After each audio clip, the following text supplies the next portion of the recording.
lot of people are saying that that was the turning point for the president, and that the fact that you have completely, you've really been the leader of that that movement to try to hold people accountable, to get the files out there and everything else, even if it makes the president look bad.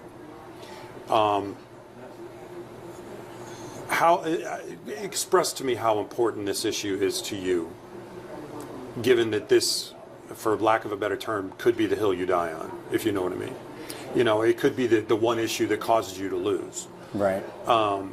Obviously, it's that important to you. You want to talk about that for a minute? Yeah. None of my motivation for the Epstein Files Transparency Act has been political, ever. In fact, there were Republicans who wanted to make it about Bill and Hillary Clinton, and there were Democrats who wanted to make it about Donald Trump.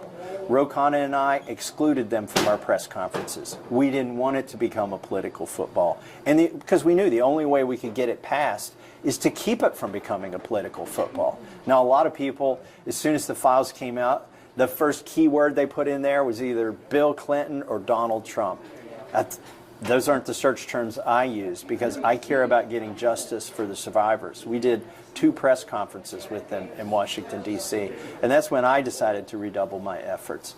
I mean, at the age of 14, these girls that were being sexually abused by Jeffrey Epstein were told if they could go find another girl to take their place, then they wouldn't have to be sexually abused. And some of them took that deal.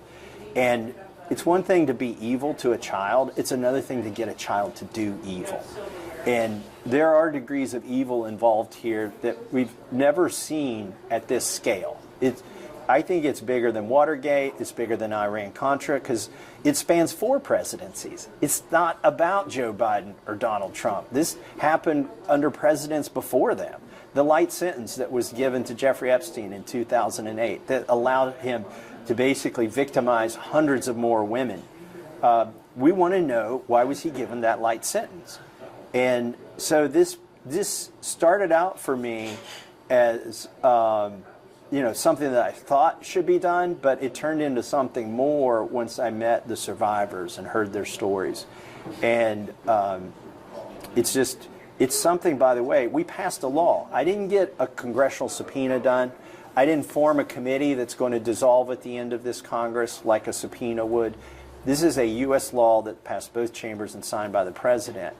The reason that's important is because it will outlast this Congress. Even if I don't get reelected, I can sit at home and watch what happens, because the next Attorney General is still obligated to release the files that this Attorney General still refuses to release. In fact, the next Attorney General can prosecute this Attorney General under the Epstein Files Transparency Act and associated other laws against conspiracy and cover-ups.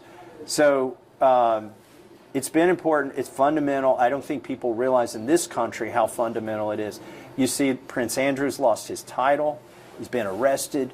The British ambassador to the United States, literally the most important link between 2 countries, fired and arrested. Former Prime Minister of Norway indicted. Minister of Culture from France.